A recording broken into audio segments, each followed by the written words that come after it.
भारत की पुण्य भूमि राजस्थान में स्थित खाटू धाम सिर्फ एक मंदिर नहीं है, ये है करोड़ों भक्तों की आस्था, विश्वास और उम्मीद का केंद्र।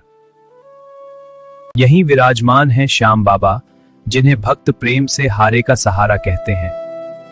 जो संसार से हार चुका हो, जिसके पास कोई रास्ता ना बचा हो, जिसकी आंखों में आंसू हो और मन टूट चुका हो, जब सब उसका साथ छोड़ देते हैं, तब श्याम बाबा उसका हाथ थाम लेते हैं। कहा जाता है, जो शाम को सच्चे मन से पुकारे, वो कभी खाली हाथ नहीं लौटता।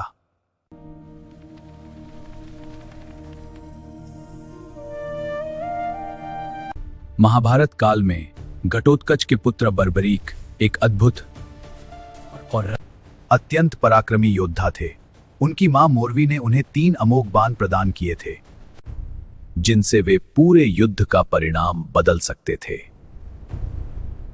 जब महाभारत युद्ध प्रारंभ होने वाला था, तब बर्बरीक युद्ध देखने के लिए निकले। उनका उद्देश्य युद्ध लड़ना नहीं, बल्कि धर्म को समझना था। तभी उनके मार्ग में एक ब्राह्मण रूप में श्री कृष्ण प्रकट हुए। उनकी आंखों में ज्ञान था और मुख पर करुणा। मैं उस पक्ष का साथ देता जो हार रहा होता। यही था बर्बरीक का सत्य, और यही थी उनकी सबसे बड़ी परीक्षा। इसी सत्य से जन्म हुआ श्याम बाबा का।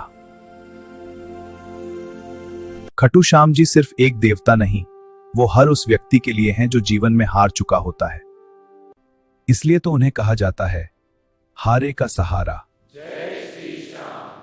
समय बीतता गया, द्वापर का युग समाप्त हुआ और कालयुग का आरंभ हुआ। मेरे शीश को धरती से निकालो, यह स्थान भविष्य में भक्ति का केंद्र बनेगा। जब खुदाई हुई, चारों ओर सुगंध फैल गई, आकाश से पुष्पों की वर्षा हुई। ये वही वीर है जिसे मैंने वरदान दिया था, यही मंदिर बनवाओ। कहा जाता है, एक अंधा भक्त खटू धाम पहुंचा। अब आंखें वापस नहीं आती। जब तक बाबा मुझे देख नहीं लेते, मैं यहां से नहीं जाऊंगा। 3 दिन और 3 रात वो मंदिर में बैठा रोता रहा। तू मुझे देखने आया है, अब मैं तुझे देखने की शक्ति देता हूं। सुबह उसकी आंखें खुल गईं। वो पहली बार दुनिया देख रहा था। उसकी पहली दृष्टि श्याम बाबा के चरणों पर पड़ी। जहां सच्ची भक्ति होती है, वहां भगवान स्वयं प्रकट होते हैं। जय श्री खटू श्याम बाबा। एक व्यापारी समुद्र यात्रा पर निकला था। व्यापार था बड़ा, पर मन में सिर्फ एक ही आस्था थी, श्याम बाबा। अचानक भयंकर तूफान आ गया। जहाज धीरे धीरे डूबने लगा। हे हारे के सहारे, अगर आज मेरी नैया पार लगा दी, तो ये जीवन मैं तुझे समर्पित करता हूं। उसी पल हवा की दिशा बदल गई, तूफान शांत हो गया और डूबता हुआ जहाज बच गया। बाबा तूने उस दिन के बाद उस व्यापारी का जीवन सिर्फ सेवा बन गया।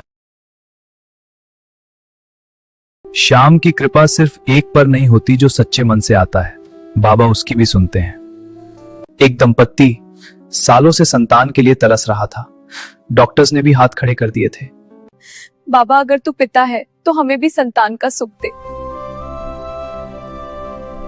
कुछ ही महीनों बाद उस घर में किलकारी गूंज उठी। आज भी उस परिवार का हर वंशज खटू आकर पहला भोग बाबा को चढ़ाता है।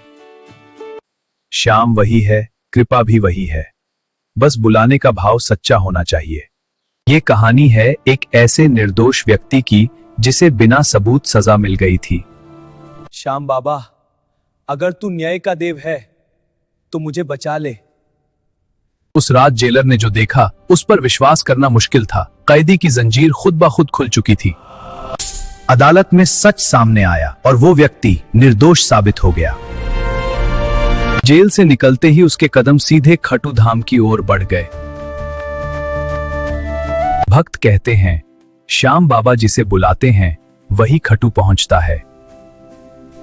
कुछ लोग योजना बनाते हैं पर रुक जाते हैं, और कुछ बिना सोचे अचानक खटू आ जाते हैं। फल्गुन मास में लाखों भक्त पदयात्रा करते हैं। यहाँ कोई भूखा नहीं रहता, कोई अकेला नहीं होता, हर कोई एक दूसरे का सहारा बनता है। यही श्याम बाबा की शिक्षा है, हारे को सहारा दो। श्याम बाबा हमें सिखाते अहंकार छोड़ो, दान और वचन निभाओ और हरे का साथ दो। जो भी सच्चे मन से कहता है जय श्री श्याम, उसके जीवन में कभी अंधकार नहीं रहता।